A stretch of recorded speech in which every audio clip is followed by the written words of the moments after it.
Bonsoir à toutes et à tous. Donc, je suis Mathieu Doumange du magazine Terre de Vin. Bienvenue à l'auditorium de la Cité du Vin pour cette première table ronde de l'année. Une table ronde dont l'intitulé est, vous le voyez au-dessus de nos têtes, Vin sans alcool, évolution ou révolution. Alors, en préambule, on peut le dire tout de suite, le produit dont il est question ce soir a beau afficher 0 degré, il a un peu tendance à faire monter la température au sein de la filière. Dans un contexte compliqué pour bon nombre de viticulteurs, la question du vin désalcoolisé soulève beaucoup de levées de boucliers. Il ne vous aura pas échappé que cette table ronde se tient alors que se déroule encore le Dry January, le janvier sec en version française, ou défi de janvier. Cette initiative, apparue en 2013 au Royaume-Uni, s'installe depuis quelques années en France, invitant nos contemporains à faire une halte dans leur consommation d'alcool pendant un mois. Et sur ce sujet aussi, entre les partisans et les détracteurs, le ton a tendance à monter. Nous allons donc nous pencher dans un instant sur les données chiffrées qui concernent le vin et les autres boissons sans alcool, mais on va surtout parler de vin ce soir. Mais pour rester sur ce fameux Dry January, d'après un sondage CSA réalisé pour la maison Chavin,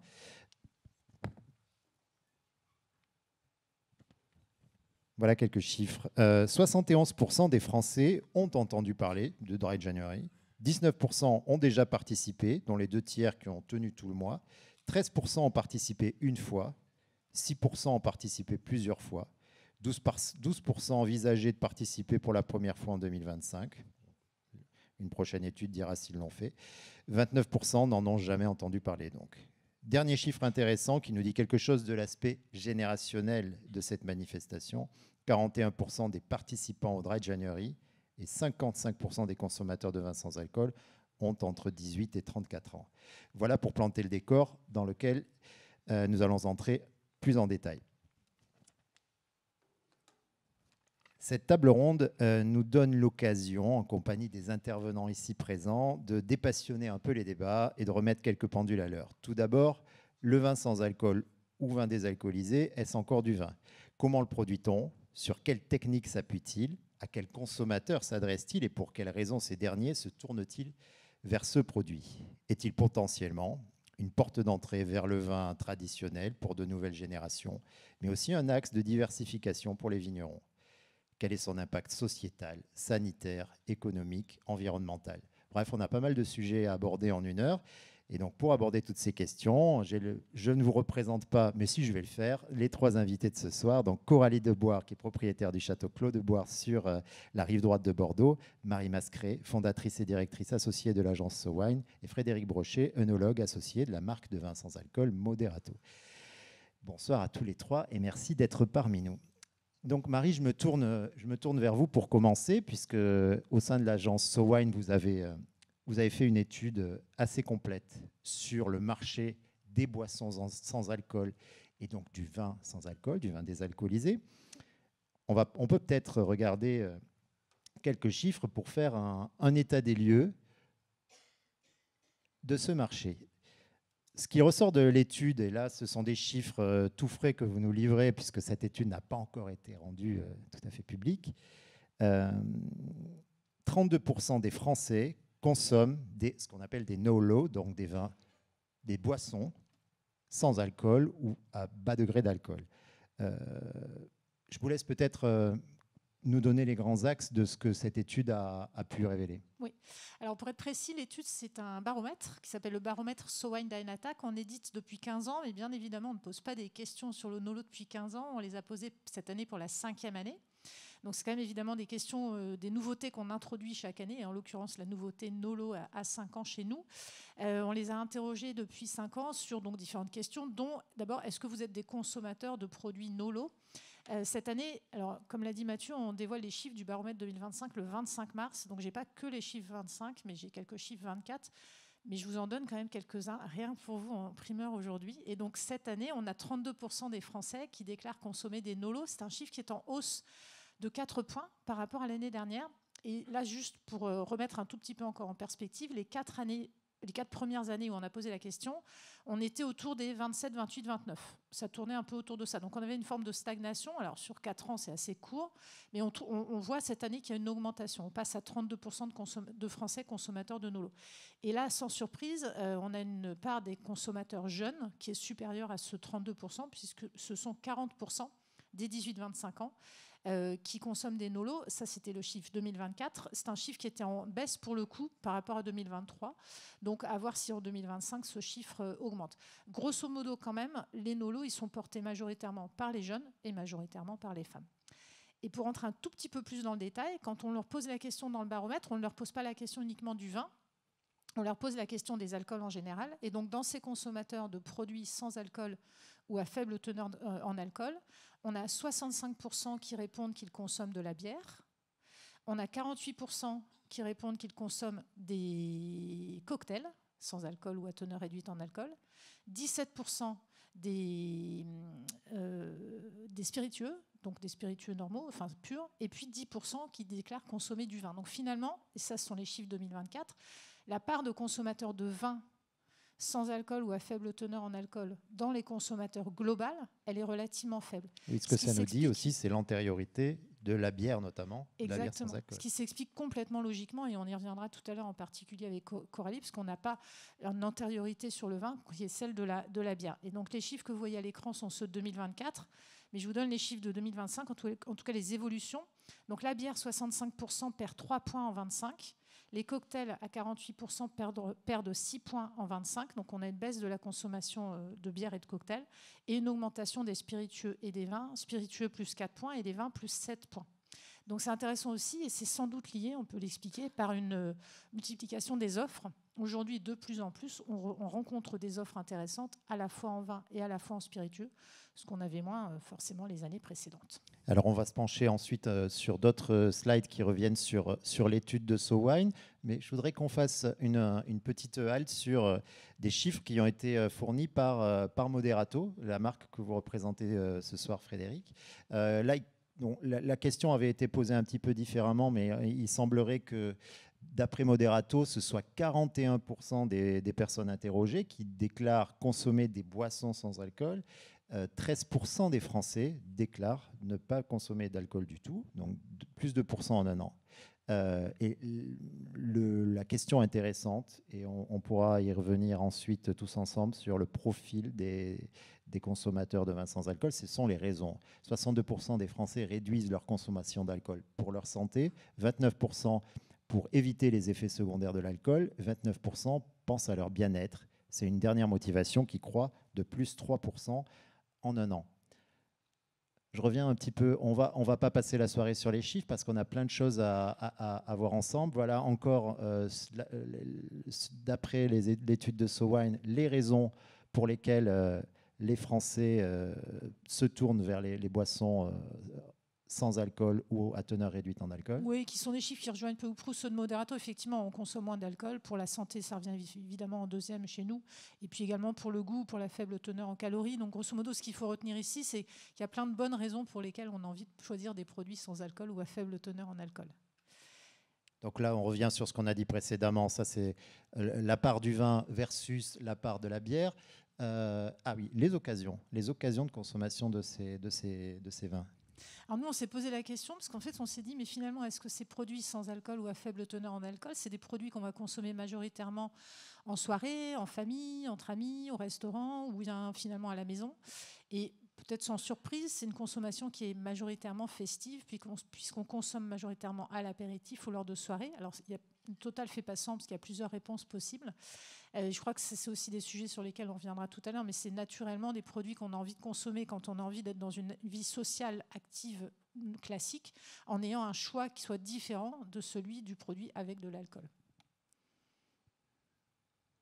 Et alors là, ça c'est un sujet sur lequel on pourra revenir aussi, qui tient à l'attente du consommateur versus l'expérience de la dégustation. Il faut peut-être que vous détailliez ce chiffre-là.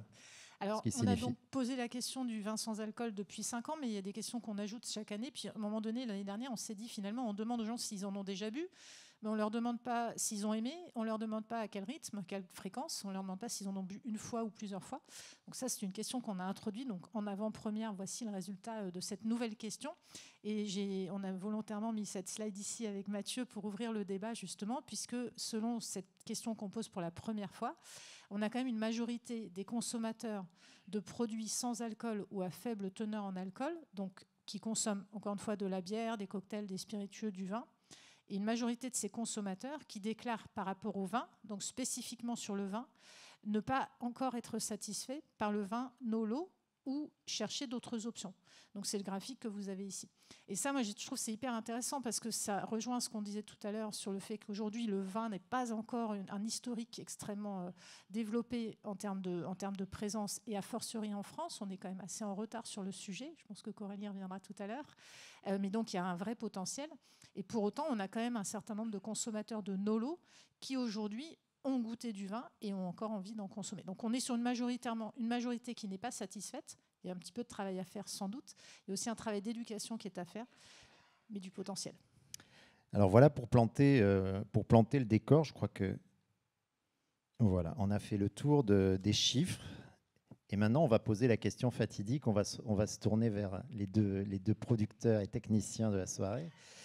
La question que sans doute je précède, peut-être quelqu'un dans l'assistance irait la poser, mais est-ce que le vin sans alcool, c'est encore du vin?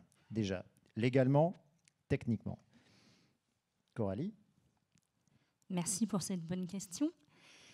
Bonsoir à tous. Alors avant tout, je suis viticultrice de vins traditionnels, mais aussi depuis 2021, je propose des vins désalcoolisés.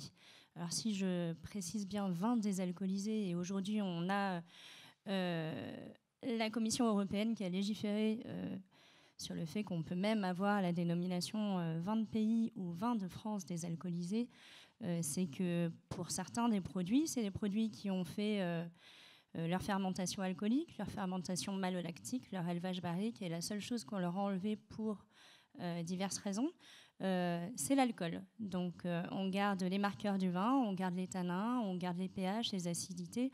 En tout cas, en ce qui me concerne, j'essaye de mettre à profit mon savoir-faire, mon expertise, de manière à faire en sorte que dans votre verre, vous puissiez prendre du plaisir, pouvoir décanter ce vin, et pouvoir prendre du plaisir autour d'un accord mets et vin. Donc pour moi, ça reste du vin, et je pense que c'est légiféré par la Commission européenne. Donc on a la chance de pouvoir le mettre sur la contre-étiquette. Frédéric? Alors effectivement, dans le cadre légal, c'est beaucoup clarifié ces dernières années, puisqu'on était dans un flou total. Et d'ailleurs, il reste un peu dans d'autres, il reste encore dans la conscience des consommateurs, parce que c'est pas très clarifié, y compris des professionnels. Donc déjà du vin, il faut savoir que le vin, ça a été défini là aussi uniquement dans les années 30, et que donc le cadre légal du vin est bien déterminé. Il est déterminé par un ensemble de pratiques qui sont des recommandations de l'Office international du vin, qui est récemment installé à Dijon, et qui sont ensuite acceptées par l'Europe, puis chacun des pays membres. Donc aujourd'hui, on peut faire du vin par exemple qu'avec du raisin frais. On ne peut pas faire en théorie du vin avec des raisins congelés par exemple. Et pour faire du vin, il faut qu'au minimum, pour appeler ça du vin tout court, il faut avoir, selon la zone, entre minimum 8,5 ou 9 degrés d'alcool. Si vous êtes en dessous de ça, vous ne pouvez pas vous appeler du vin. Ça pose problème, par exemple. Il y a une vingtaine d'années, ça posait des problèmes à des viticulteurs du Val-de-Loire qui voulaient justement faire des vins très sucrés, qui faisaient un peu comme les vins allemands, moins de 8 degrés. Donc ils ont dû faire évoluer la réglementation pour ça. Pour ce qui concerne le vin sans alcool, lui, c'était flou. Donc on peut être un vin sans alcool si on a absolument franchi le cap inférieur à 0,1% d'alcool, qui est donc strictement inférieur, qui est un cap assez difficile à franchir parce qu'il faut enlever pour le coup tout l'alcool. Et on peut être un vin désalcoolisé si on est strictement inférieur à 0,5% d'alcool. Donc ça, c'est la réglementation telle qu'elle a été arrêtée et qu'elle est entrée en vigueur au 1er janvier 2024. Voilà. Donc c'était donc tout récent. Et tout ce qui est entre les deux, c'est-à-dire entre 8,5 et 0,5, ce sont des vins partiellement désalcoolisés. Donc là, on peut enlever, c'est ceux qu'on appelle donc classiquement les low, c'est-à-dire les bas en alcool. Et donc, vous avez un certain nombre de techniques qui permettent de se balader entre tout ça. Et vous pouvez préserver la mention vin dès lors que vous avez respecté les usages du codex alimentaire et du codex alimentaire, du codex du vin, donc du codex œnologique, qui autorise pas d'ajout d'arômes, par exemple. Mais dès qu'on ajoute, par exemple, des arômes extérieurs, on ne peut plus s'appeler. Voilà. Mais après, évidemment, chacun sait qu'il existe dans les pratiques œnologiques des pratiques qui sont un peu enrichissantes en arômes, comme l'élevage en barrique. L'élevage en barrique est autorisé aussi pour les vins, ce que vous faites d'ailleurs, Coralie, de manière tout à fait réussie. Alors, et donc, ce qui sort du contexte classique du codex du vin, là, ce sont des boissons à base de vin sans alcool, de même qu'il existe des boissons, le fameux rosé pamplemousse, qui sont des boissons à base de vin. Donc là, il y a un distinguo dans lequel le consommateur peut perdre un peu. Voilà, parce qu'effectivement, il faut regarder assez précisément, parce qu'il y a quand même le mot vin, mais c'est une boisson à base de vin sans alcool ou à base de vin désalcoolisé. Voilà. Donc il y a cette espèce de caractère protéiforme de la loi où il va falloir un petit peu que ça se clarifie, que ce soit un peu plus évident sur les étiquettes pour que les consommateurs sachent clairement ce qu'ils consomment. Et donc avec tous les additifs, si on peut dire, qui sont autorisés dans le vin, le sont aussi dans le vin désalcoolisé, sans alcool ou partiellement désalcoolisé. Voilà. Petit détail, c'est vrai que ça paraît curieux que la réglementation soit aussi dure sur le bas niveau en alcool à atteindre, dans la mesure où j'imagine que s'il y a des moments dans la salle, elles sont toujours beaucoup plus heureuses de leur offrir un jus de raisin ou un jus de pomme ou un jus d'orange plutôt qu'un vin sans alcool. Mais la réglementation autorise 1,2% dans les jus de raisin, ou dans les jus de pomme ou dans les jus d'orange, alors qu'elle n'autorise, pour mentionner sans alcool, à partir de 20, qu'un niveau beaucoup plus bas, qui est inférieur à 0,1. Donc c'est un peu plus dur, donc plus difficile. Voilà. Merci pour ces précisions. Donc vous-même, Frédéric, et après on reviendra sur ce qui vous a amené, Coralie, vous de votre côté, à produire du vin désalcoolisé. Frédéric, vous êtes œnologue pour la marque Moderato. Est-ce que vous pouvez la présenter rapidement pour le public ? Alors, Moderato est une histoire qui a démarré à l'initiative de Sébastien et Fabien, qui sont partiellement dans la salle, qui sont originaires de l'univers plutôt des boissons, tous les deux. Et donc, à l'issue d'un cours au diplôme universitaire d'aptitude à la dégustation à l'Institut des sciences de la vigne et du vin, que j'ai donné à quelqu'un qui désormais travaille aussi, qui est dans la salle aussi, qui travaille pour la marque, et elle m'a proposé de demander si je m'intéressais aux vins sans alcool. Et moi, j'avais déjà goûté des vins sans alcool il y a bien longtemps, parce que c'est pas nouveau finalement. J'avais goûté des vins déjà dans les années presque 90, 95. Il y avait déjà eu des essais. Et donc j'ai dit oui, c'est intéressant, ça m'amuse. Au début, c'était pour m'amuser. Et donc on a échangé avec Fabien et Sébastien. Et puis donc j'ai accepté la dure mission d'essayer de faire quelque chose de ce projet. Et donc on a beaucoup travaillé. Et c'est vrai qu'on a parcouru un chemin très très long avec Moderato depuis maintenant 3 ans, parce qu'on a démarré en 2021. Et notre coopération. Et aujourd'hui, on a donc une gamme assez étoffée et avec vraiment une volonté de nous positionner comme la volonté de produire quelque chose qui restitue vraiment l'identité du vin. Et donc évidemment, on est attaqué parce que c'est une évolution et c'est une révolution. D'ailleurs, on a une cuvée qui s'appelle Révolutionnaire.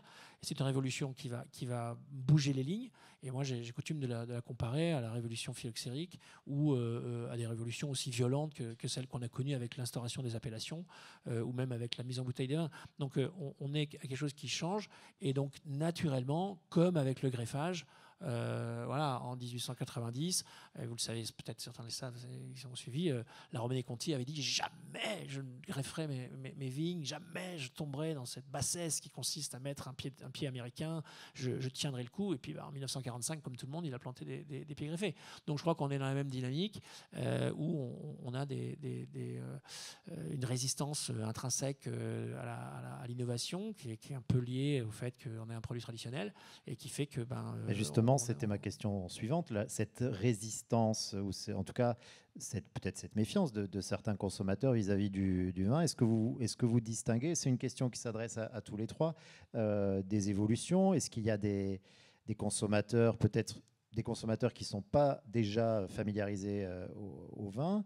Est-ce qu'il y a des jeunes? Est-ce que vous voyez quand même qu'il y a des bastions qui sont plus ou moins résistants, d'autres au contraire qui sont plus curieux? Marie, peut-être que vous l'avez déjà identifié dans vos études. Un peu, alors oui, on l'observe un peu naturellement. Bon, déjà, il y a un phénomène médiatique qui fait qu'on en entend de plus en plus parler. Il y a vraiment un effet aussi Dry January qui amplifie année après année cette tendance. Parce que c'est le moment effectivement d'en parler. Nous, on le voit à titre personnel. On est interviewé par les journalistes évidemment comme jamais sur le sujet des nolos en janvier. C'est logique. Il y a un phénomène générationnel. Vous n'avez évidemment pas la même réponse chez des jeunes, peut-être un peu plus curieux. Je ne veux absolument pas rentrer dans des caricatures. Versus des générations un peu plus âgées qui vont se demander pourquoi tout d'un coup on voudrait retirer l'alcool dans le vin. Il y a un phénomène aussi de société qui est là pour le coup une certitude et qui est valable partout dans le monde occidental de sobriété, de modération et de faire attention à sa santé. Donc en fait, on conjugue beaucoup de facteurs qui ont effectivement un effet sur les différents consommateurs et leur appréciation, leur connaissance du sujet et leur envie d'y goûter et d'y revenir n'est absolument pas la même selon qu'on est jeune, moins jeune, homme, femme, citadin, moins citadin. Coralie ? Alors moi, je pense que le consommateur aujourd'hui se démocratise, donc il faut le laisser s'exprimer. Je suis pas mal d'élèves dans une école à Bordeaux qui font une recherche sur le vin désalcoolisé et sa consommation. Et puis, ils m'ont raconté que cette semaine, ils ont organisé une soirée et chacun a amené un produit désalcoolisé. Et en fait, ils m'ont dit, à la fin de la soirée, on était vachement bien et on s'est rendu compte qu'on était un peu entêtés, comme si on avait bu de l'alcool alors qu'on n'en avait pas bu. Et puis ensuite, on est allé en boîte de nuit. Enfin, on a essayé d'aller en boîte de nuit, et puis on est vite reparti parce qu'on a trouvé que l'odeur de l'alcool nous dérangeait. Alors ça, c'est attention, je ne veux pas caricaturer non plus le reste. En fonction des régions dans lesquelles je me déplace pour aller voir les nombreux cavistes qui ont ouvert dans le secteur désalcoolisé en France, on voit un consommateur totalement différent. Déjà, si on est dans une région viticole ou non, quand on va à Clermont-Ferrand, on ne va pas avoir le même consommateur qui est plutôt enthousiaste, qui ne se pose pas de questions. Il a envie de faire son dry January et il fait son dry January. Il goûte et il n'a pas d'a priori. Après, j'avoue qu'à Bordeaux, quand j'ai fait la dégustation chez Bellegrappe, j'ai pas eu le même regard des gens. Ils étaient un peu plus... Bellegrappe, c'est la nouvelle cave qui a ouvert à Péberlan, spécialisée dans le désalcoolisé, sans alcool. Le consommateur était un petit peu plus méfiant, mais finalement, il s'est rendu compte qu'on arrive à faire des produits de plus en plus intéressants, de plus en plus qualitatifs, qui se rapprochent de plus en plus de ce qu'ils ont l'habitude de boire à table. On va aussi avoir cet effet générationnel où une prise de conscience réelle des jeunes sur la consommation d'alcool. Ça ne veut pas dire ne plus en consommer, mais la consommer différemment. La semaine, on va moins consommer, mais par contre, le week-end, on va faire la fête. On va avoir... moi, je sers aujourd'hui les forces françaises de la défense aérienne et je vous assure qu'ils sont très contents de trouver un produit qui arrive à leur permettre de partager un bon moment autour d'une belle assiette sans que ce soit de l'eau ou un jus de fruits. Ces gens, il faut penser à eux. Il n'y a pas que les femmes enceintes, il n'y a pas que les confessions religieuses différentes. Il y a un vrai consommateur. Moi, comment je me permets d'enchaîner parce que en fait, c'est prévu de vous demander comment vous y êtes venu. J'ai rebondi sur le vin désalcoolisé. Alors, c'était pas du tout prévu dans ma vie, hein, je vous assure. J'ai grandi au Château Angélus. J'ai une famille qui est dans la tradition plus que jamais. Et quand, à la veille des vendanges, je suis tombée en panne, j'avais absolument besoin d'un 4x4 pour aller dans mes vignes, pour voir mes raisins, pour aller voir mes équipes. Plus de 4x4. Et donc, je me rapproche d'un monsieur qui est pas loin, à Floirac. Et il avait un 4x4. Je lui ai dit, je vous achète ce 4x4, j'en ai besoin dans les plus brefs délais. Il me livre 3 jours plus tard. Et puis, il est curieux, il veut venir voir comment ça se passe dans mes chais. Et il me dit, bon, par contre, je peux rien goûter parce que je suis de confession musulmane. Je lui ai dit, vous inquiétez pas, là, j'ai des cuves qui n'ont pas commencé à fermenter. Et il a goûté les jus, il était content de voir mon approche, la pédagogie. Et il revient 15 jours plus tard et il me dit, voilà, j'ai une question un peu particulière, ça va peut-être vous choquer, mais j'ai rencontré des gens qui voudraient que vous fassiez du vin sans alcool ou désalcoolisé. Je dis, écoutez, j'ai pas du tout prévu ça. Mais pourquoi pas? On était à la veille du Covid en 2019 et on venait de passer déjà l'étape des Gilets jaunes. Donc on était dans une situation économique un peu compliquée. Le Covid arrive. Et puis il me dit, en fait, c'est le PSG qui voudrait que vous fournissiez l'horloge parce que, évidemment, c'est des Qataris. Donc ils voudraient avoir de quoi bien recevoir et partager des bons moments. Bon, je dis, écoutez, je vous promets rien, mais je vais l'étudier. Et en 2021... Comme avec mon mari, on avait l'habitude de prendre des apéritifs avec des lots, des vins autrichiens, des vins allemands, des bières belges, des choses comme ça. Je me suis rapprochée, puisque j'avais mes autorisations de sortie pendant le Covid, je suis partie voir un petit peu ce qu'ils faisaient à la frontière. Et je leur ai dit, est-ce que vous seriez capable de me faire du 0 degré? Ils me disent, on va essayer. Donc on a essayé différentes techniques jusqu'à ce qu'en 2021, je les serve de 35 000 bouteilles. Alors quand vous êtes viticulteur, que vous venez de passer le cap des Gilets jaunes, le Covid, que vous demandez comment vous allez rembourser votre PGE et qu'on vous propose 35 000 bouteilles, je vous assure que vous n'asseyez pas sur cette opportunité. Et qu'est-ce qui s'est passé à partir de là? Je me suis retrouvée sans le vouloir, médiatisée. Je suis arrivée 3 jours après les avoir servis et j'ai trouvé devant chez moi TF1, France 2. Je suis arrivée en courant, j'ai dit, il y a eu un mort. Ils me disent, non, il n'y a pas eu de mort, on vient pour parler du vin désalcoolisé. Mais il faut savoir que pendant 1 an, je n'ai pas eu l'occasion de parler à mon père quand il a su que je faisais du vin désalcoolisé. Donc je leur dis directement, vous vous foutez de moi, franchement, vous venez parler de mon vin désalcoolisé. Non, on voudrait faire le JT de TF1 le 13h et le 20h. Pareil pour France 2, puis France 3, et puis Élise Lucet. Donc là, quand vous voyez ça, vous dites, en fait, je crois que je suis dans une locomotive et je vais continuer mon chemin. Et aujourd'hui, si je n'ai pas arraché mes vignes, si je ne suis pas à la barre du tribunal, c'est parce que je vends un peu plus de 30% de ma production que je désalcoolise juste avant de faire ma mise en bouteille. Donc voilà, je tenais quand même à expliquer un petit peu tout ça. Parce que sur les réseaux sociaux, ou voilà, c'était quand, la question. Vous avez pas mal de critiques. Alors, je vous assure que si vous m'écrivez sur les réseaux sociaux, si vous êtes sympa, je vous répondrai. Sinon, je ne réponds pas, tout simplement. J'assume mon choix. Je suis heureuse de pouvoir continuer à payer mes factures, à payer mes vendanges. Je pense qu'aujourd'hui, je dirais même que faire du vin désalcoolisé, c'est une locomotive pour arriver à vendre mes vins traditionnels. Je me retrouve à pouvoir resservir de manière plus conséquente mes vins traditionnels. Et sur un Dry January, c'est des palettes de vins désalcoolisés. Donc, par une espèce de retournement de situation, le vin désalcoolisé est presque devenu une porte d'entrée vers le C'est ma locomotive pour revendre. Est-ce que vous constatez quand même des passerelles entre une frange de consommateurs et l'autre? Est-ce que, par exemple, mais des tout à fait. Alors, ce qui est certain, c'est qu'on n'est pas du tout sur les mêmes consommateurs. On est... évidemment, je vais avoir certaines personnes qui vont, après un Dry January, me dire j'ai appris à consommer différemment. La semaine, je vais consommer du vin désalcoolisé. Le week-end, on ne fait plus du tout attention, on se fait plaisir et on boit les belles bouteilles qu'on a en cave. Mais par contre, sans ça, c'est des consommateurs très différents que je vais arriver à cibler à travers le vin désalcoolisé ou à travers le vin traditionnel.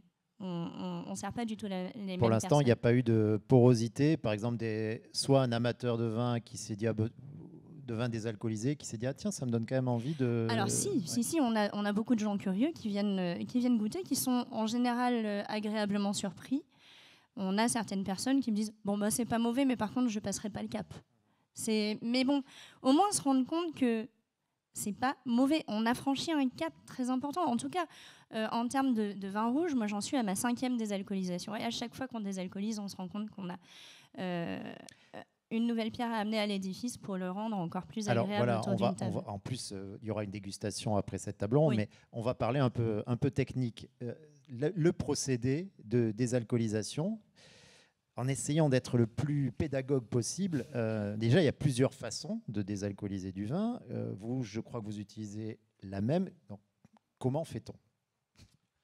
Alors, vous avez effectivement plusieurs sujets. plusieurs modalités. La modalité la plus classique, c'est finalement de distiller, parce que quand on distille le vin, on obtient l'alcool d'un côté et puis quelque chose qui reste. Donc ça, c'est ce qu'on obtient, c'est ce qu'on fait quand on produit de l'alcool. Et donc ce qu'on obtient, c'est finalement, normalement, historiquement, c'est des vinasses qui ne sont pas buvables parce que pour enlever l'alcool, on est obligé de chauffer à haute température. Donc ça, c'est résolu par une technique qui consiste à diminuer la pression au cours de la distillation, puisqu'en diminuant la pression, on peut diminuer la température à laquelle l'alcool s'évapore, et donc le produit qui reste est beaucoup moins cuit que dans une distillation classique. Donc le dispositif que vous voyez à l'écran, c'est un dispositif donc de distillation donc sous vide, à basse température, qui vous permet donc d'évaporer la totalité de l'alcool du vin à des températures qui restent tout à fait raisonnables, de l'ordre de 26 ou 27 degrés. Et donc, vous ne montez pas en température et vous arrivez à purger la totalité de l'alcool du vin. Alors, comme c'est quand même un processus qui perturbe un peu le processus du vin, vous avez un peu de perte. Donc, évidemment, vous ne retrouvez pas 100% des arômes que vous aviez au début. Et puis, vous avez quand même ce processus qui est, comme tous les processus, qui vont modifier légèrement le produit. Et donc, cette modification, actuellement, tout l'art, et ce que disait Coralie, consiste à éviter de perdre quoi que ce soit au cours de cette opération. Et donc, il y a plein de techniques qui sont en plein développement pour essayer d'éviter toutes les pertes, donc en récupérant tout ce qu'on peut à tout moment. Donc ça, c'est la technique majeure qui permet d'avoir les plus gros débits, donc de produire des grandes quantités. La machine que vous avez devant vous, elle est capable de désalcooliser environ 3000 litres par heure. Donc ça représente environ, pour raisonner en hectos, pour ceux à qui ça parle, donc 200 000 hectos par an, donc environ 1000 camions, donc 3 camions par jour. Voilà.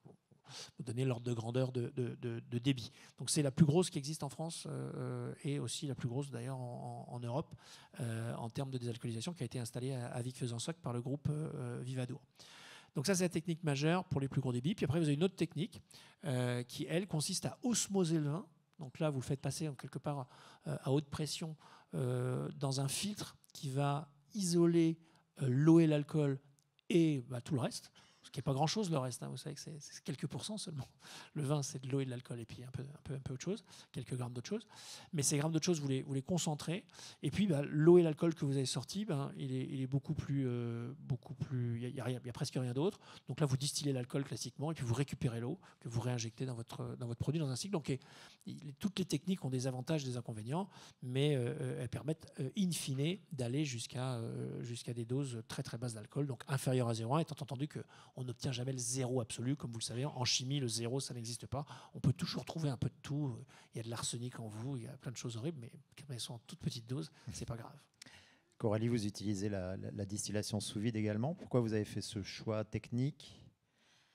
Parce que je pense qu'on peut être beaucoup plus proche du produit en utilisant ce choix technique. L'osmose, c'est le choix de certains, mais je pense qu'on perd en termes de complexité du vin initial. Moi, l'éducation qui m'a été transmise, ça a été celle du respect de la nature. Donc, on essaye de respecter le vin le plus possible lors de la distillation.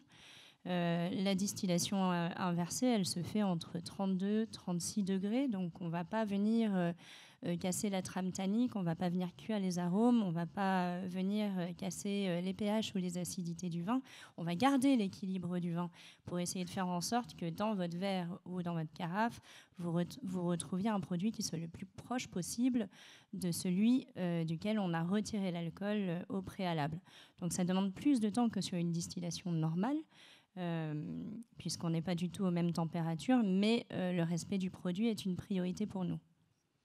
Vous disiez tout à l'heure que vous en êtes à votre 5e désalcoolisation. Est-ce que vous avez le sentiment, ou en tout cas le recul, de constater que la technique se perfectionne et qu'au niveau du profil organoleptique, on se rapproche de plus en plus du vrai vin ? Moi, j'en ai l'impression. Je pense qu'au fur et à mesure des dégustations, les consommateurs m'en font le retour aussi, puisque certains ont eu l'occasion de déguster chaque génération. Ils m'ont dit qu'on avait réellement progressé, qu'on pouvait vraiment partager un moment convivial grâce à ce vin désalcoolisé aujourd'hui. Est-ce que vous constatez tous les deux des différences, que ce soit d'un point de vue technique, mais aussi dans le résultat du produit entre des blancs, des rouges, des effervescents aussi. Je crois que c'est quelque chose à laquelle vous pensez, Coralie. C'est pas la même technique. Déjà, travailler le vin rouge, c'est très difficile parce que préserver une trame tannique, qui est l'essentiel de la structure du vin rouge, c'est pas simple. Et c'est à partir de là qu'on s'est rendu compte qu'il fallait être très précautionneux dans la méthode de désalcoolisation. Ensuite, le blanc, tout dépend de l'équilibre qu'on avait lors de la vendange. Ce que je dis toujours, quand on me demande comment tu fais et qu'est-ce qu'on pourrait faire pour nous aussi arriver à faire de la désalcoolisation, c'est prenez toujours le meilleur. Et on compare toujours la nature à un enfant pour arriver à avoir un enfant qui grandit bien, qui se sente bien dans sa tête. On lui donne le meilleur dès son plus jeune âge. Pour arriver à faire un joli vin désalcoolisé, comme pour un grand vin, on prend le meilleur. Donc on lui fait faire une belle fermentation alcoolique, on ne va pas taper dans son extraction, on lui fait faire une fermentation malolactique et son élevage barrique, comme mon grand vin, que ce soit Château Clos de Bois ou que ce soit mon blanc, traditionnel. C'est ces vins-là qui seront ensuite désalcoolisés pour vous offrir le meilleur après autour d'une table. Frédéric, dans la gamme de Moderato notamment? Alors, évidemment, disons que le problème dont on pâtit les vins sans alcool, c'est essentiellement que les gens les considéraient comme un sous-produit. Donc, ils disaient, tiens, j'ai raté cette cuvée-là, je vais essayer sans alcool. Bon, alors ça marche pas, évidemment. Par contre, c'est un peu la même problématique que quand vous souhaitez faire un vin effervescent ou un vin tranquille. Le produit que vous devez élaborer n'est pas le même. C'est la fameuse histoire que raconte Émile Pénaud dans Le goût du vin, où on lui a demandé, il a été invité en Champagne, et puis on lui demande de classer les cuvées par qualité. Alors, il fait un classement, puis c'est l'inverse de ce que font les champenois. Parce qu'en fait, lui, il recherche le gras et le volume, puis les champenois, ils recherchent l'acidité et la minéralité. Donc, ils ont deux approches totalement différentes. Donc, c'est un peu la même chose. Pour les vins sans alcool, probablement, le produit de base doit évoluer. Donc, on doit envisager, et c'est ce qu'on fait, nous, avec effectivement le Chai Sobre et Vivadour pour les cuvées qu'on achète auprès d'eux. Eh bien, aujourd'hui, les vins sont élaborés pour être désalcoolisés. Donc, alors déjà, il y a un problème légal, enfin un souci légal, c'est que le législateur n'autorise pas à désalcooliser des vins qui sont chaptalisés. Ça paraît légitime, parce que si on chaptalise, c'est pour remonter le degré d'alcool, qu'on ne va pas remonter le degré d'alcool pour ensuite enlever l'alcool. Bon, c'est finalement une bonne logique. Mais ça écarte de la désalcoolisation un certain nombre de vins qui seraient produits justement pour faire du vin normal. Donc déjà, ça écarte toute cette catégorie-là. Et donc aujourd'hui, on pense, et les meilleures marques comme Moderato le font, c'est-à-dire qu'elles élaborent des vins qui sont destinés à être désalcoolisés et qui n'ont pas tout à fait les mêmes critères. Alors en rouge, c'est un peu les mêmes quand même, mais pour les blancs, c'est pas tout à fait la même chose. C'est-à-dire qu'il y a un certain nombre de critères qui sont plus intéressants en désalcoolisation qu'ils le seraient si c'était destiné à du vin. Donc ça, c'est vraiment un point important. Après, évidemment, pour les vins effervescents, eux ont un avantage considérable, puisque les vins effervescents, à travers la présence des bulles, le bouquet se trouve quelque part propulsé, si on peut dire, et donc vous avez un caractère favorisant des propriétés sensorielles aromatiques sur les vins effervescents que vous n'avez pas sur les vins tranquilles. Et le problème qu'on a sur les rouges et que Coralie connaît bien, c'est que, ça on n'avait pas l'idée, mais que quand on enlève l'alcool, il se trouve que les tanins se retrouvent, l'ensemble des composés phénoliques se retrouvent avec des propriétés sensorielles qui sont, on va dire, surprenantes. Et donc, on n'arrive pas encore complètement à mimer ce qu'on a dans les vins. Mais ça, c'est pas forcément un problème, parce qu'on est dans l'idée qu'on veut faire exactement la même chose que dans le vin. Mais le goût du vin d'aujourd'hui, c'est pas celui d'hier. On sait très bien, les crus classés en 1855, ils faisaient 9 d'alcool, ils faisaient 1,5 g d'acidité volatile, et personne dans cette salle n'en boirait aujourd'hui. Ceux qui ont fait le classement de 1855. Parce qu'ils seraient totalement imbuvables. Enfin, si vous pourrez les boire, parce que vous aurez envie de vraiment vous faire mal. Mais ça existe. Il y a peut-être des masochistes dans la salle, j'en fais partie peut-être. Mais en tout cas, donc ce que je veux dire, c'est que c'est pas figé, cette idée-là. Et les gens qui ont un peu, comme moi, pas beaucoup de cheveux, commencent à avoir pas beaucoup de cheveux, mais qui sont encore jeunes, et qui connaissent le vin, savent aussi que dans les années 90, 95, on ne faisait pas du tout les vins à Bordeaux qu'on fait aujourd'hui. Donc il y a vraiment une évolution. Donc il ne faut pas forcément chercher à faire les vins qu'on fait aujourd'hui exactement copier-coller, le alcoolisé et le désalcoolisé. il y a des nouveaux produits qui vont arriver sur le marché. Ces nouveaux produits, ils vont trouver leurs consommateurs, de même que les vins nature ont trouvé leurs consommateurs et que les vins que buvait mon grand-père avaient leurs consommateurs à l'époque. Donc on est dans une évolution d'un produit qui va trouver sa clientèle. Et cette clientèle, elle est variée. Il y a, comme on l'a vu dans les statistiques, il y a des personnes âgées qui sont contents de pouvoir goûter des vins qui s'apparentent à ce qu'ils finalement peut-être connaissaient par le passé et qui retrouvent des saveurs qui les intéressent. Et puis il y a des nouveaux clients qu'on voit apparaître, 18-24 ans, qu'on croyait perdus pour le monde du vin. C'est comme ça la réalité. Puis ils disaient non, je ne veux certainement pas boire les produits de mon grand-père. Et finalement, eux, ça leur plaît. Voilà. Alors ça ne plaît pas aux consommateurs et aux classiques du vin, ceux qui ont l'habitude de boire du vin. Non, parce que c'est autre chose. Encore une fois, de même que le vin greffé, ça n'a pas le goût du vin pas greffé. Et ça a été une révolution. Là, le désalcoolisé, ça n'a pas le goût, ça n'a pas tout à fait le goût du alcoolisé. Voilà. Peut-être un peu parfois, mais ce n'est pas très grave, parce qu'il y a des consommateurs pour ça, il y a des consommateurs pour tout. Et il y en a de plus en plus, c'est ce que montrent les chiffres. Oui, je crois que c'est pour ça qu'on dit qu'il ne faut pas comparer les vins. De toute façon, l'alcool, c'est un exhausteur de goût. Donc, si on l'enlève, on ne pourra certainement pas retrouver la même aromatique et la même perception du vin initial. Je suis tout à fait d'accord. C'est un produit totalement générationnel, mais qui sait aussi s'adapter à la génération d'avant quand elle est un peu curieuse et qu'elle a envie de modérer sa consommation. Je pense que c'est vraiment une solution aujourd'hui pour préserver le patrimoine qu'on a la chance d'avoir entre les mains quand on est propriétaire viticole. Il est difficile d'arriver à vendre 100% d'une production de vin traditionnel aujourd'hui. On le voit à travers les statistiques que vous nous avez montrées.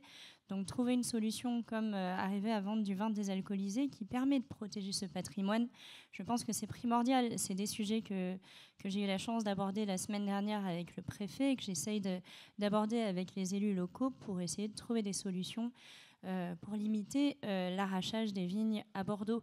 Bordeaux a cette image de Bordeaux bashing. On parle d'une région qui est trop traditionnelle. Alors, il ne faut jamais casser les traditions, mais il faut les adapter aux nouvelles générations et aux nouveaux consommateurs. Donc, je pense que cette solution, elle est importante. Il ne faut pas la négliger et il ne faut pas non plus la juger. Moi, la première, je vais me dire, si je vais au supermarché, je sais que je ne vais pas tout acheter. Et je ne vais pas pour autant dénigrer les produits que je ne vais pas acheter. Je vais me concentrer sur ce qui me plaît. On ne peut pas plaire à tout le monde, qu'on soit un homme, qu'on soit un produit, qu'on soit un vin. Et c'est la même chose pour tout. Et chacun peut trouver sa place aujourd'hui auprès du consommateur. On est assez nombreux pour arriver à générer du plaisir pour tous. Et en tant que viticulteur, quand on a une passion, celle de générer un produit, du plaisir à travers notre terroir, savoir qu'on arrive à faire plaisir à encore plus de monde à travers une gamme plus large, c'est un véritable accomplissement. Donc, ce que vous dites, Coralie, très clairement, de votre propre expérience, c'est que dans un contexte où beaucoup de viticulteurs à Bordeaux, mais pas seulement à Bordeaux, sont contraints d'arracher leurs vignes ou on a eu des exemples récents en redressement judiciaire, mais il vaut mieux peut-être diversifier sa gamme, essayer d'aller chercher de nouveaux consommateurs en se mettant à produire du vin désalcoolisé plutôt que risquer de mettre la clé sous la porte et voir nos paysages viticoles se détériorer. C'est ce que vous dites. Exactement. Exactement. Moi, j'ai acheté mon vignoble en 2016 parce que j'ai voulu, en tant que femme viticultrice, faire mes preuves face à la famille majoritairement masculine qui m'entourait. Et acheter en 2016, pour moi, c'était génial. C'était un grand millésime. Le vin se vendait sans problème. On avait même du mal à garder des stocks. Il fallait en garder pour les valoriser pour les banques. Mais aujourd'hui, je me dis, je cherchais 3-4 hectares. Quand j'en ai acheté 30, mon père m'a regardé avec un drôle d'œil. Je le comprends beaucoup mieux aujourd'hui. Mais j'assume totalement de faire du vin désalcoolisé et d'arriver à boucler mes fins de mois. Parce que sans ça, je pense que je serais moi aussi à la barre du tribunal en train de défendre mes terres. Oui, j'ai fait un petit clin d'œil à l'actualité. C'est vrai qu'on a appris hier soir le placement sous protection judiciaire du domaine Tariquier. Et moi, j'appartiens aux gens qui, il y a 30 ans, tout le monde se demandait ce qu'allait devenir le vignoble de Gascogne. Parce que l'Armagnac ne se vendait pas. Et puis, il y a Tariquet qui avait commencé à faire un truc. Il avait appris qu'en fermentant à basse température, ça faisait des vins intéressants. Que le colombard, quand on le débourbait, ça pouvait être un truc sympa. En laissant un peu de sucre résiduel. Alors, tout le monde à l'époque, oui, c'est des trucs, c'est des petits vins du Gers. Bon, c'est pas très rigolo. Et puis, en 20 ans, Tariquet, c'était devenu un modèle que tout le monde adulait et qui a sauvé le vignoble de la Gascogne. Et qui produisait presque 10 millions de bouteilles. Donc voilà. Et puis il arrive au bout de son cycle. Lui aussi, il est frappé par la crise. Mais j'ai envie de dire, la révolution qui a transformé le vignoble de l'Armagnac en un vignoble de vin blanc, aromatisé, légèrement sucré, il va peut-être entamer une deuxième révolution parce que finalement, les gens c'est Angers qui a installé cette installation, ils vont peut-être pouvoir s'en sortir parce que justement, ils vont aller vers encore autre chose. Donc vous voyez que cette révolution et ces évolutions, on les connaît tous. Et donc, il faut juste les écouter et puis les regarder parce qu'elles vont trouver leur public ou pas. Mais en tout cas, 100% des gagnants ont tenté leur chance. Marie, je me tourne vers vous puisqu'on a parlé d'évolution, que ce soit au niveau des profils produits qu'on évoquait précédemment entre les rouges, les blancs, les effervescents, mais aussi est-ce que dans vos études et dans votre expertise du milieu viticole, est-ce que vous avez eu des retours de producteurs aussi sur la façon dont ils affinent leurs produits, répondent aussi aux évolutions des tendances? Alors, des producteurs, oui, surtout des consommateurs. Donc, effectivement, ce qu'on observe depuis plusieurs années, c'est une évolution du goût. Peut-être même plus, les jeunes générations s'affranchissent du rouge classique tannique, aussi parce que les modes de vie évoluent, qu'on est moins en Et repas. on l'a vu dans les moments de consommation, c'est plus Exactement. apéritif, c'est plus festif. Ouais. Et puis tout simplement, aujourd'hui, si vous observez la société, le repas est beaucoup plus morcelé, on a beaucoup plus de familles monoparentales, on est beaucoup moins à table.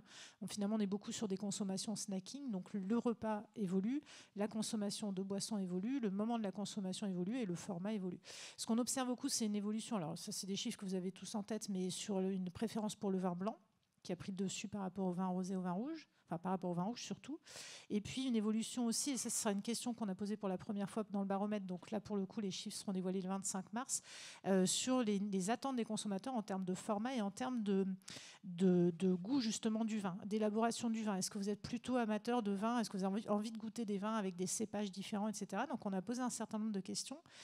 Et alors moi, quand même, à ma grande surprise, finalement, mais c'est peut-être pas si surprenant que ça, c'est que j'ai eu l'impression dans ces résultats dont j'ai commencé à regarder les données, c'est que le consommateur de vin, quand on rentre trop dans la technique, finalement, il n'y connaît pas grand-chose. Donc son attente, ça va être sur la couleur, sur l'origine éventuellement. Je ne rentrerai même pas trop dans le détail de l'origine. Sur le format, alors si on lui pose la question du bib, de la canette, de la bouteille, ça, il comprend. Si on commence à lui dire, est-ce que vous voulez plutôt des vins avec des cépages oubliés ou des choses comme ça, une majorité de la population ne va même pas comprendre la question, enfin va la comprendre, mais ne va pas forcément savoir y répondre. Et on est sur un baromètre qui est un questionnaire qui est posé à plus de 1000 Français, donc représentatif de la population française. Donc c'est la seule chose qui, moi, à date, m'a interloqué sur cette question de l'innovation dans le vin. C'est que finalement, l'innovation, elle est hyper importante, elle est hyper intéressante. Le Nolo a la chance d'avoir une tribune médiatique aujourd'hui qui est extrêmement valorisante pour le Nolo, justement. Donc le consommateur français en entend de plus en plus parler. Mais si on va au-delà et si on rentre trop dans la technique, finalement, ce ne sont pas forcément des réponses qui saura donner. Et cette notion que vous évoquiez, cette notion de typicité, finalement, d'origine du vin, pour vous, Coralie, c'est vos clients... Typiquement, ils veulent un vin désalcoolisé de Coralie de Boire, de Bordeaux, de la rive droite, un Merlot peut-être, ou c'est pas vraiment le sujet en fait? C'est assez aléatoire. En général, quand les gens viennent nous voir, c'est qu'ils ont entendu parler du Prince Oscar ou d'Éden, et c'est pour ça qu'ils viennent. Quand on leur parle du vin, on sonde vite le client, on sait s'il a envie qu'on lui parle de cépage ou s'il n'a pas envie de parler de cépage. On le met très vite à l'aise parce que le vin, c'est essentiellement la convivialité et le partage. Mais quand on sent que le client connaît un petit peu le vin, oui, on va lui parler du cépage, on va lui expliquer que dans ce vin-là, on va retrouver cette aromatique-là, cette aromatique-là. En général, quand on va en cave, les gens y goûtent, ça leur plaît ou ça leur plaît pas. Ça ressemble un peu au vin que j'ai goûté la semaine dernière ou ça ressemble pas au vin que j'ai goûté l'année dernière, mais ça fait le job. Alors ça, j'entends, c'est des jeunes. Hein. Alors ça fait le job, on entend ça à chaque dégustation pendant le Dry January. Voilà. Mais Il y a un sujet, tout à l'heure, on parlait vraiment de la présence du milieu de la bière sans alcool ou désalcoolisée auprès du consommateur de nos lots. Mais je pense que si on en est là aujourd'hui, c'est parce que nous, en France, on est très en retard. Oui, vous précédez un peu l'une des dernières questions, mais allez-y, on peut chambouler le programme. Pardon. La France, en grosso modo, la France elle se situe très comment en par retard. rapport à d'autres pays? On est un pays très traditionnaliste qui respecte beaucoup les traditions des produits de la culture, mais on le voit, on est des bons suiveurs, mais on met beaucoup de temps. La bière, c'était il y a combien de temps? Je crois qu'on disait il y a environ 40 ans que la bière a tenté de se désalcooliser. C'est aujourd'hui qu'on voit la bière qui prédomine dans les rayons de désalcoolisés. Nous, on va beaucoup plus vite parce qu'on a la chance d'avoir plus de techniques aujourd'hui qu'il y en avait il y a 40 ans. Mais en 2 ans, on a fait une progression fulgurante au niveau de la qualité des produits qu'on peut trouver en désalcoolisé ou en sans alcool, que ce soit du vin, que ce soit des spiritueux. Moi, je vois mon fils qui veut travailler dans la restauration. Il nous fait des cocktails qui sont incroyables et bluffants parce qu'on a tous cru qu'il y avait de l'alcool dans les cocktails. Et il était mort de rire quand il nous a dit le lendemain « Alors, vous voulez un nouveau cocktail ?» Et on lui dit « Ouais, ok. Avec ou sans alcool ?» Comme hier. « Ah bon, sans alcool alors. » Mais on a été bluffés, juste bluffés, parce qu'on y a tous cru à Noël qu'il y avait de l'alcool dans les cocktails. Mais il n'y en avait pas. Et on a passé un bon moment pour autant. Marie, cette situation du marché français, si on le compare à marché britannique, d'autres pays européens, comment vous l'analysez? Alors, ce qu'on observe, c'est de manière très globale sur la majorité des pays consommateurs, pour le coup, c'est une baisse de la consommation. Une baisse de la consommation, ça, vous l'avez dans les chiffres, mais surtout une vraie... baisse de consommation d'alcool en général. Pardon, en général, et surtout une vraie volonté assumée de ne plus boire d'alcool. C'est beaucoup porté par des influenceurs aussi, pas que, mais vraiment une volonté assumée de ne plus consommer d'alcool. Et ça, c'est une tendance de fond. Donc c'est effectivement la capacité avec des produits sans alcool à éduquer, à expliquer, à proposer des produits de qualité. Sur la bière, quand on citait tout à l'heure en préparation, on parlait de 40 ans, c'est peut-être 30 ans, mais demandez à vos parents, à vos grands-parents, quelle perception ils avaient de la bière sans alcool à l'époque où ça a été lancé. Je peux vous garantir que tous vont vous dire que c'était pas bon. Et aujourd'hui, tout le monde peut boire la bière sans alcool. D'ailleurs, quand vous alliez aux cérémonies d'ouverture et de clôture des JO, vous aviez de la bière sans alcool, et je ne connais pas grand monde qui a eu quelque chose à y redire. Voilà, donc on a un sujet à l'international sur la baisse de la consommation, mais aussi une volonté assumée de ne plus consommer d'alcool ou de consommer moins d'alcool, de consommer à des moments différents. Coralie l'a dit, on ne consomme plus la semaine, on va peut-être consommer uniquement le week-end, et par contre on va consommer peut-être un peu mieux le week-end, et surtout une réalité des jeunes générations d'être beaucoup plus curieuses, beaucoup plus affranchis de ce qu'il fallait faire ou de ce qu'il faudrait faire parce qu'on est français, parce que papa, maman buvaient du vin rouge. Et là, du coup, on va sur de la curiosité et sur d'autres types de produits, d'autres propositions. Frédéric, vous élaborez le produit, c'est pas vous qui le vendez, mais est-ce que Moderato, c'est une gamme de vins qui s'adresse justement à des différentes typologies de consommateurs et sur différents marchés? Alors, je ne suis pas le spécialiste, je pense qu'il y a des gens qui pourront répondre mieux que moi dans la salle sur les éléments plutôt du marché. Mais ce qui est intéressant, c'est que Moderato a démarré avec le lot. C'est-à-dire le demi. On a eu une gamme à 5 degrés avec laquelle on a démarré au début. Et c'est vrai qu'on pensait que ça allait être vraiment mieux fonctionner parce que sensoriellement, c'est plus facile. D'abord parce que vous enlevez que la moitié de l'alcool, donc vous gardez quand même un petit effet alcool. Et à ce sujet, d'ailleurs, je voudrais dire que pourquoi la bière a été devant nous, parce que la bière, elle a 3 avantages. Déjà, on n'enlève que 5% du produit au lieu de 12 ou 15 ou 13, ce qu'on veut, mais enfin, en tout cas, c'est au moins le double qu'on enlève en général dans le vin. Donc l'impact de la désalcoolisation est beaucoup moins fort, premier point. Deuxième point, la bière, c'est déjà sucré. Donc c'est déjà facile, parce que c'est déjà un goût beaucoup plus on va dire enrobé. Et donc l'effet de déplétion avec la perte de l'alcool est beaucoup moins violent. Et troisième chose, ça a des bulles, normalement, la bière. Et donc les bulles, comme je l'ai dit tout à l'heure, aident à la présence aromatique. Donc ces 3 effets ont fait que l'effet de la désalcoolisation en bière était plus facile que dans le vin. C'est plus difficile parce que, en plus de ça, le vin, c'est beaucoup plus acide que la bière. Et donc, le fait qu'on enlève l'alcool remonte l'acidité, donc donne une sensation qui est très, très, très différente. Sur le sujet de l'évolution de Moderato. C'est vrai qu'on avait fait ce choix initialement donc d'être sur le demi, mais le demi finalement c'est un marché d'entre-deux. Et beaucoup de gens pensent que ça peut, peut-être ça peut fonctionner, hein, pas mais en tout cas nous on n'a pas observé qu'il y avait une très grande activité là-dessus et que finalement les gens font le parti, soit c'est zéro, soit ils boivent de l'alcool. Voilà. Et donc s'ils ne boivent pas l'alcool, ben, ils veulent soit le produit original s'ils boivent de l'alcool, sinon ils veulent quelque chose qui est en zéro. Et donc on s'est orienté vers zéro et effectivement là les ventes se développent très fort. Je crois qu'il s'est vendu à peu près 300 000 bouteilles cette année. Il y a des objectifs en 2025 qui sont 2 fois et demi plus élevés, donc 750 000 bouteilles en 2025. Donc des prévisions qui sont très bonnes liées à la croissance et qui se font autour de produits qui sont quand même innovants et qui franchement progressent nous aussi à chaque session, à chaque cycle de production. On a des gains qualitatifs qui sont liés à la compréhension de la technique et je pense qu'on n'en est qu'au tout début. C'est-à-dire que dans les je ne vais pas trahir de secret, mais dans les 26 ou dans les 24 ou 36 mois qui vont venir, on va connaître de nouvelles révolutions très violentes en matière de qualité. C'est-à-dire que quand on a commencé, franchement, ce n'était pas possible de confondre un désalco avec un alcoolisé. Aujourd'hui, pour le blanc, je considère que, d'ailleurs, je m'amuse à ça. Vous savez que j'aime bien les dégustations à la velle. Et du coup, on s'amuse assez régulièrement à ça et on trouve une proportion de gens assez importante qui va confondre le produit alcoolisé avec le produit alcoolisé. Donc on s'en rapproche vraiment, mais encore au moins 25% du chemin à faire courir. Mais évidemment, les derniers, pour s'approcher au maximum, ça sera de plus en plus compliqué. Et encore une fois, ce n'est pas forcément un objectif ultime de s'approcher du vin, parce qu'on dessine un autre profil sensoriel qui va convenir à une autre typologie de clientèle. Un clin d'œil aussi qu'on peut donner là-dessus sur ce que vous avez dit sur le goût, c'est assez amusant. Récemment, j'ai goûté une boisson qui était très très populaire, qui était le beer, donc dans la version initiale avec le quinquina ajouté. Vous savez que tous les grands apéritifs étaient ajoutés, enfin on rajoutait du quinquina pour lui donner de l'amertume et pour leur donner des vertus thérapeutiques qui étaient de protéger contre le paludisme.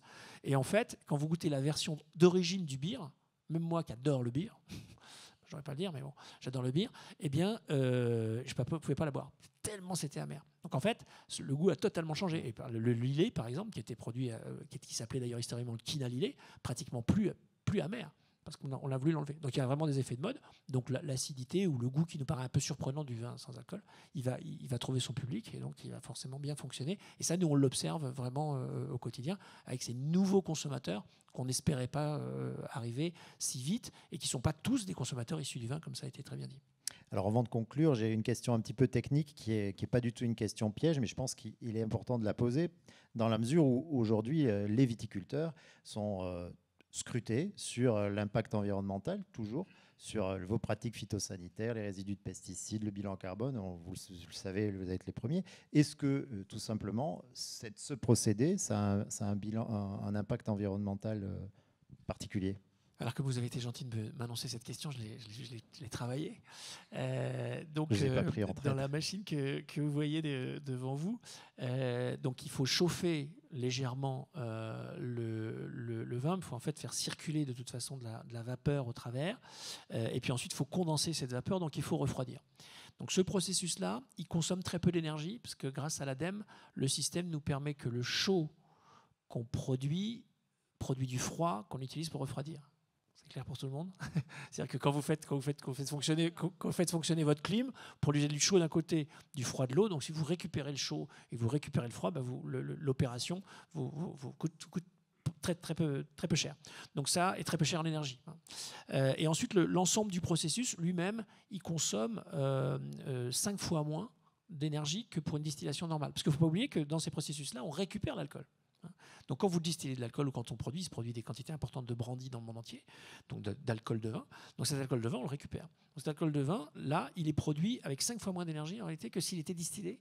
Et donc dans les distillations traditionnelles, notamment en alambic charentais par exemple, l'énergie sont du gaz. Donc en fait, on a effectivement quelque chose qui est beaucoup plus propre, si on peut dire, que ça. Mais le vrai impact en vérité, c'est pas tant ce sujet-là. C'est le sujet de savoir, comme l'a fort justement dit Coralie, c'est est-ce que demain on va continuer à arracher du vignoble ? Parce que quand on arrache du vignoble, on brûle des pieds de vigne qui ont stocké du carbone pendant 50 ans. On détruit de la biodiversité de manière incroyable. On détruit les paysages parce que la France avec 50 000 hectares ou 150 000 hectares, comme on le craint, ou peut-être 200 000 hectares de vignes en moins, ça va faire extrêmement mal. Donc ça veut dire des paysages entiers. Quand vous allez aujourd'hui en Dordogne, vous pouvez regarder les photos ou les images de la Dordogne, la vallée d'Ordogne il y a encore 40 ans, n'a rien à voir. Il s'est arraché des dizaines de milliers d'hectares. Vous allez dans le Roussillon, c'est pareil. Et donc qu'est-ce qui gagne? C'est la garrigue, c'est des trucs comme ça. Enfin, c'est des zones très sauvages. Et donc finalement, vous perdez l'ensemble de cette mosaïque du paysage qui est très forte et qui a des conséquences très très lourdes sur l'ensemble de l'économie, à la fois le tourisme, à la fois les petits bistrots qui accueillent les ouvriers, tout ça. Donc tout ça, c'est très important. Et donc le vrai enjeu, il est là, il est dans la survie de la viticulture. J'ai envie de dire beaucoup plus que les calculs de détail sur le bilan carbone, dont en plus on sait que depuis hier, c'est plus tellement à la mode le sujet, si vous me permettez un petit clin d'œil à l'actualité. Coralie, quelque chose à ajouter sur cette question? Ou tout a été dit? Ou je crois qu'on a bien répondu à la question. Pour faire un comparatif avec le vin traditionnel aussi, qu'est-ce qui va se passer? À un moment, il faudra qu'on fasse notre mise en bouteille. En général, soit on fait venir une structure pour faire la mise en bouteille à la propriété, soit on envoie nos vins et la mise en bouteille se fait de façon externe. Donc je pense que le bilan carbone est à peu près le même, équivalent entre le vin traditionnel et le vin désalcoolisé, puisque moi je vais envoyer mon vin en structure de désalcoolisation et ensuite il reviendra embouteillé à la propriété et je ferai mon habillage comme je le fais traditionnellement pour l'autre. Voilà, donc on est à l'équilibre. Alors avant de passer aux questions, peut-être qu'il y aura des questions dans le public, on va finir par un petit tour très rapide sur l'avenir, en fait, l'avenir proche ou à moyen terme. Donc pour Moderato, c'est quoi? C'est encore des évolutions de gamme? Il y a des choses à divulgacher pour l'avenir proche? J'aimerais bien, mais là vraiment je peux pas vous en dire. Pas de scoop mais pour j'ai le beaucoup de public choses. J'aurais vraiment beaucoup de choses à vous dire, mais là je peux vraiment pas les dire parce que c'est vraiment, je suis tenu au secret. Non, je crois qu'il va y avoir vraiment une nouvelle révolution, des évolutions très très fortes. Il y a un point qui est très important, c'est-à-dire que quand même, on n'en a pas trop parlé. Il y a une grande partie des vins désalcoolisés qui sont vendus ou des vins partiellement désalcoolisés qui sont en fait des boissons à base de vin désalcoolisé, qui contiennent des arômes. Et ça, c'est quand même un problème parce qu'aujourd'hui, quand même, le processus de désalcoolisation, il éloigne, si on peut dire, du terroir, il éloigne un peu du cépage, même si on retrouve, mais quand même, on n'a pas la même distinction. L'autre jour, j'étais en Bourgogne et puis un type qui a dit avant qu'on fasse la différence entre les climats de Bourgogne désalcoolisés, c'est pas demain. C'est pas demain, mais c'est quand même peut-être après-demain. C'est-à-dire qu'après-demain, on peut imaginer qu'on pourra avoir une différence entre un Meursault Charme et un Meursault Perrière. On pourra avoir une différence entre les deux versions désalcoolisées. Ce qui n'est pas le cas aujourd'hui, pour être honnête, quand même. C'est un peu à la serpe, le vin ça vient. Mais donc ça, c'est demain. Mais ça, il faut quand même que le consommateur et que la réglementation aille dans le sens de la valorisation très forte de ces produits qui défendent l'identité de la géographie viticole et de l'encépagement. Sans quoi, on va tomber, comme on est tombé dans le lait, c'est-à-dire que, comme avait dit Aimé Guibert, on va trouver avec des industriels qui feront du plâtre sous 200 marques différentes. C'est-à-dire qu'on fera du vin des alcools qui sera n'importe quoi, dans lequel on aura rajouté n'importe quel perlimpinpin. Donc ça, il faut quand même essayer de l'éviter, sans quoi il restera du vignoble que dans le Gers, en Charente, où on est capable de produire 200 hecto-hectares et puis on rajoutera ce qu'il faut. Et donc ça, il faut y faire bien attention pour qu'on retrouve une identité liée à l'origine, ou lié au cépage, ou au moins lié à une forme d'ancrage territorial. Sans quoi, finalement, ça sera la plaine de la Mancha qui produira l'essentiel des vins désalcoolisés. Donc ça, c'est très important. Et donc, dans cette évolution-là, il faut là aussi que la réglementation soit peut-être encore plus claire, et il faut que le consommateur soit averti, puisque, comme chacun sait, un consommateur averti en vaut deux. Coralie, est-ce qu'il y a une petite annonce à faire, je ne sais pas, sur la diversification encore? Est-ce qu'après le rouge et le blanc, il y a d'autres choses que vous projetez? Oui, on est encouragé pour lancer un pétillant pour l'été prochain, donc on est en plein travail dessus. un travail qui n'est pas négligeable parce qu'on le disait tout à l'heure, la bulle va certainement accompagner l'aromatique du vin désalcoolisé, mais la bulle, si elle est pas bonne ou si elle est trop grossière, eh ben, c'est pas bon. Donc comme pour un champagne, on va essayer de la travailler le mieux possible pour générer le plus de plaisir.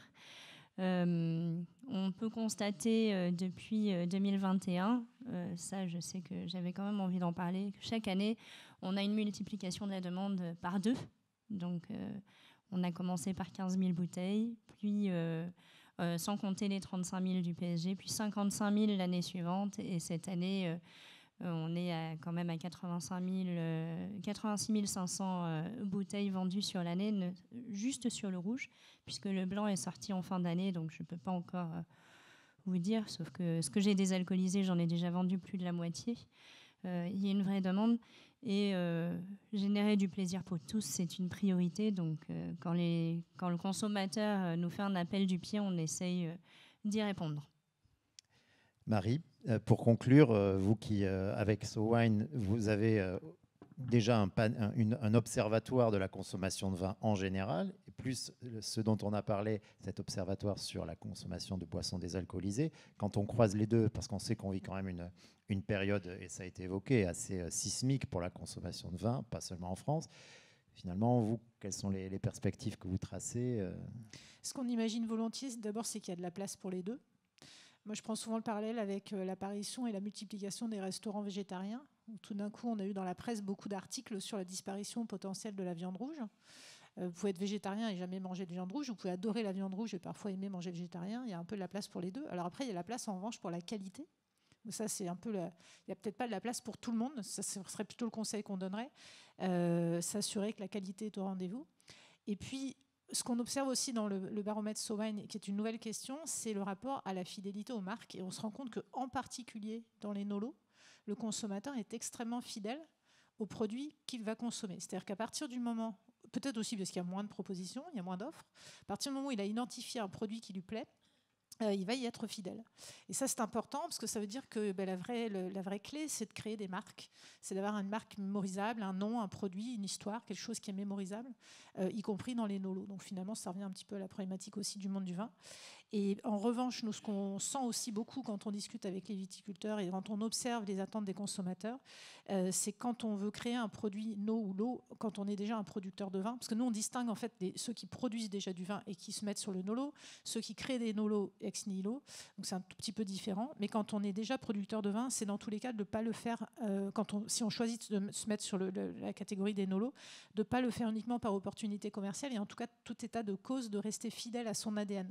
D'avoir vraiment quelque chose de fort et un lien fort avec la marque qu'on va créer et avec la marque qu'on est déjà. Si on le fait purement par opportunité commerciale, ça ne fonctionnera pas dans l'esprit du consommateur. Le consommateur, que ce soit des vins classiques ou des nolos, il a besoin d'avoir un lien fort avec la marque, il a besoin qu'on lui raconte une histoire et il a besoin de savoir que c'est quelqu'un qui l'a fait avec sincérité.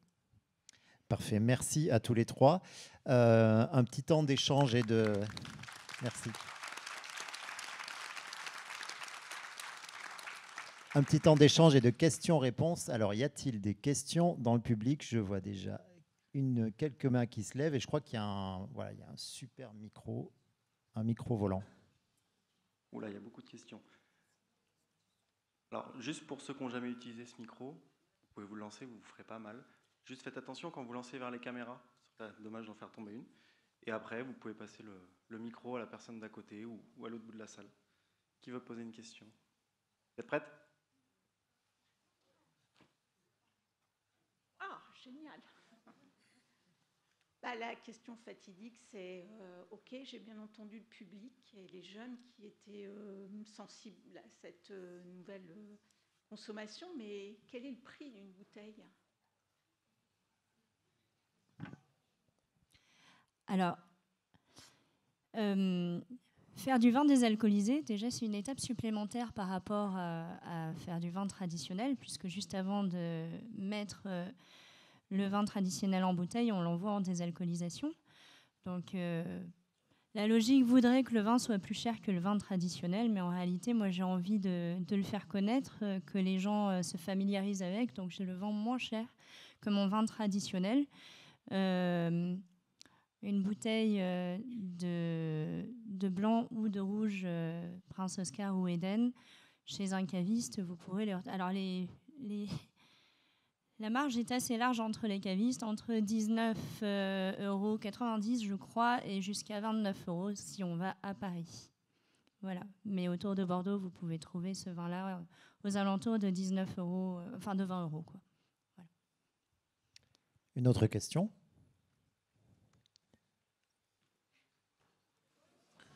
Ça, c'est la liste. Bonsoir, merci pour vos partages.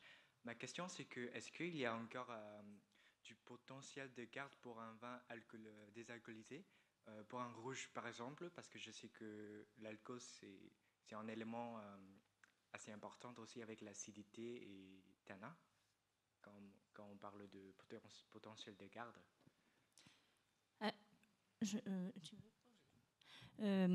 On arrive dans la gamme des produits de consommation courante, donc on est obligé d'avoir une DLUE ou une DTM maintenant, je crois que ça s'appelle, ça change à peu près tous les mois. DLUE. En fonction, soit c'est traduit par des analyses, soit il y a d'autres critères. Moi, la mienne, c'est analytique. On a 5 ans de garde sur les vins désalcoolisés. Alors, il y a une réponse technique aussi. Donc, il y a une réponse technique qui dit qu'il faut comprendre que dans le processus de désalcoolisation, vous avez une petite baisse du pH. Donc, vous avez une petite augmentation de l'acidité. Et donc, les techniciens qui sont peut-être dans la salle savent que c'est l'acidité en réalité qui est le principal porteur de la conservation. Et avec l'alcool, bien sûr, mais comme quand il n'y a pas d'alcool, l'acidité. Donc, on va dire que le potentiel de garde technique des vins, il est plutôt plus élevé, si on veut aller dans ce sens-là. Après, ils ont une fragilité microbiologique qui n'est pas négligeable, on n'en a pas parlé parce que ce n'était pas le sujet d'aujourd'hui. Et cette fragilité microbiologique, elle est liée au fait que pour le coup, il n'y a pas d'alcool, que même si on a une acidité plus basse, et que donc le dioxyde de soufre est potentiellement plus actif, la stabilité n'est pas forcément garantie. Donc, il faut faire attention à tout ça. Et l'essentiel aujourd'hui des vins qui sont mis sur le marché sont stabilisés, soit par pasteurisation, soit par une nouvelle technique de stabilisation qui est utilisée dans toutes les boissons, qui s'appelle donc le DMDC. Donc ça, c'est la réponse, on va dire, théorique. Et puis après, la réponse pratique. Donc nous, on a mis en œuvre avec Moderato un programme de tests de vieillissement et de vieillissement accéléré, même avec différents types de fermetures pour vérifier ce qu'on pouvait faire entre la capsule à vis et le bouchon. Et donc, ça donne des résultats qui sont intéressants, avec des résultats un peu divergents. C'est difficile de tirer des règles générales pour l'instant sur la capacité à vieillir.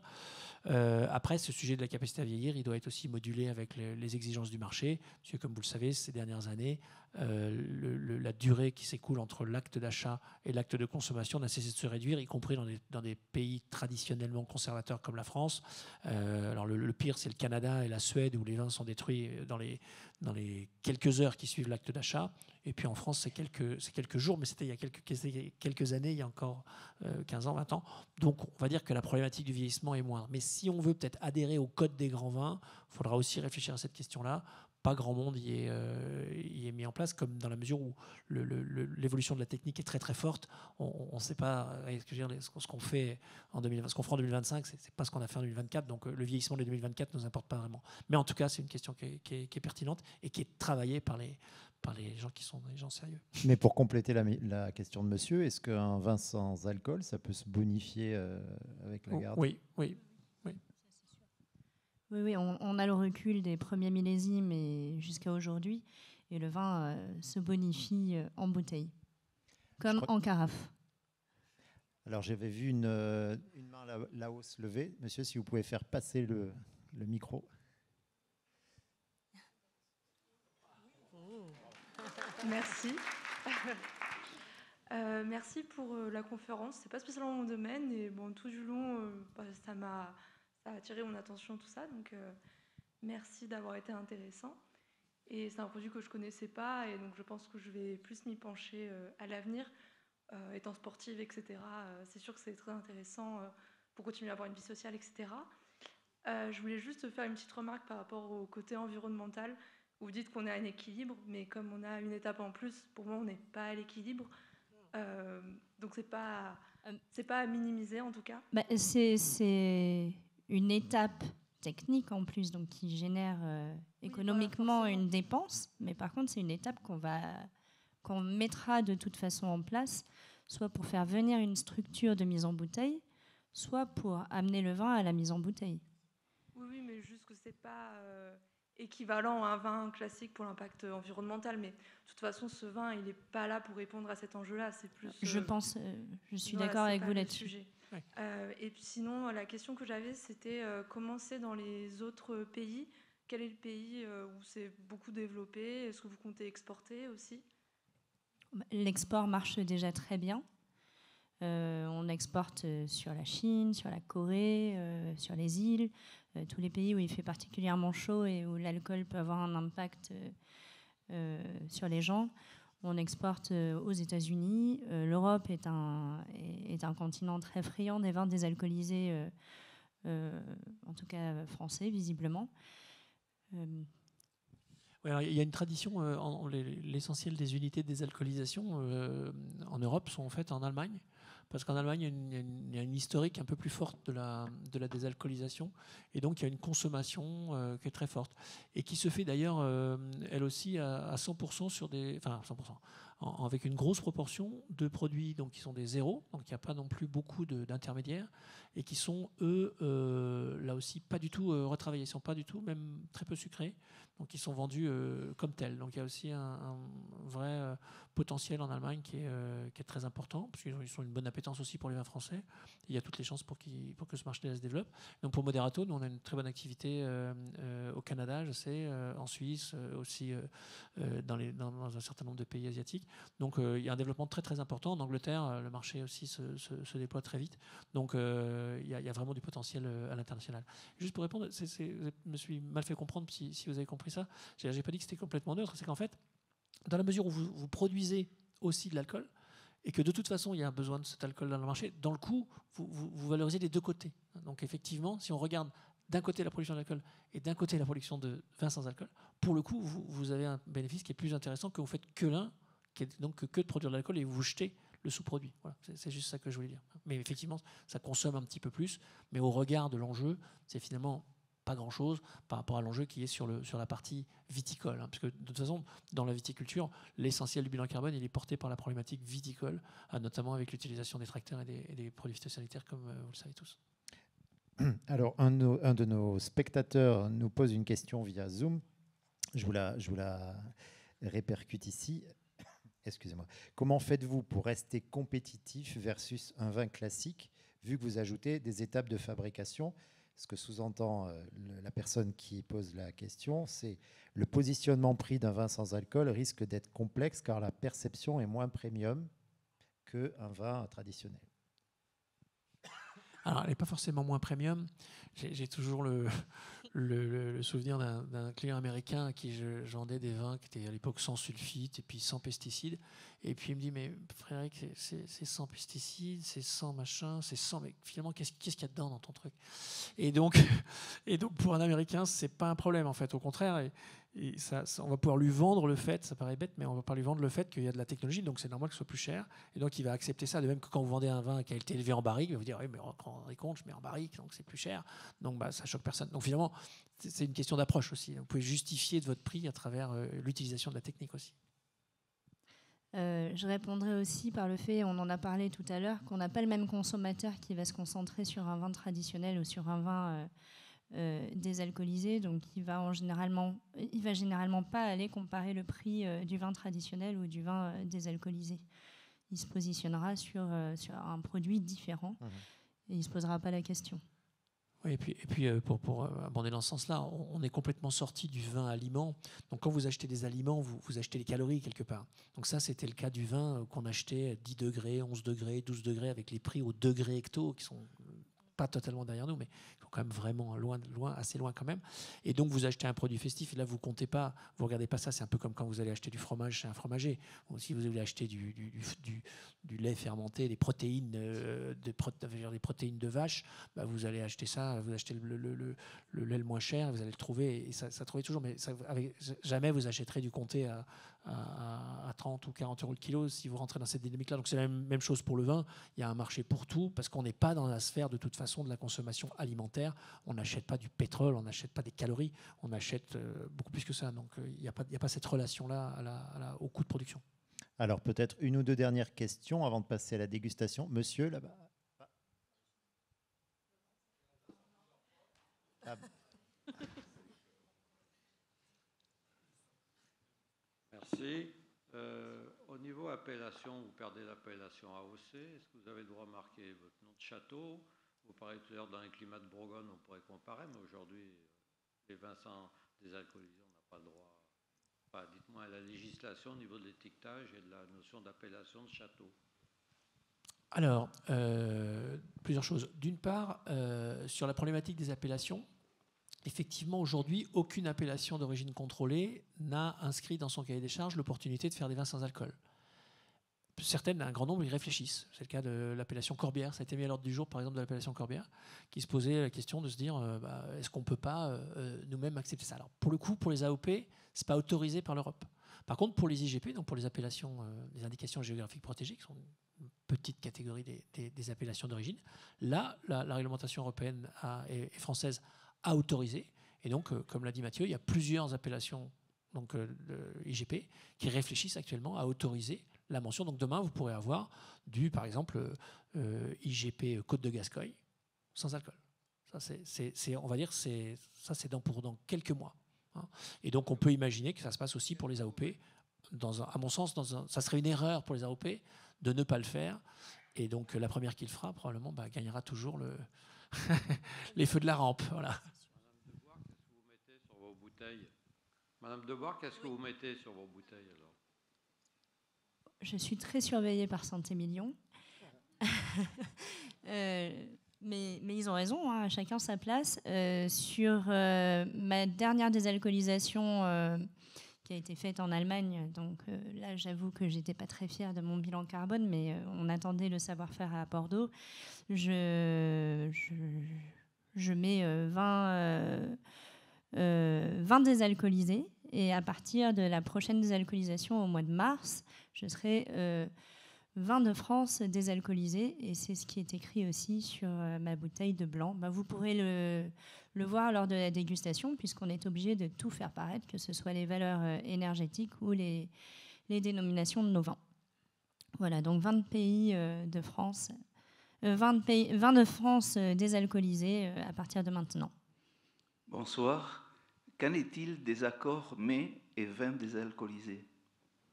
Alors ça, j'adore en parler. Et puis les chefs font de plus en plus appel à nos vins, donc c'est plutôt sympathique, des chefs étoilés.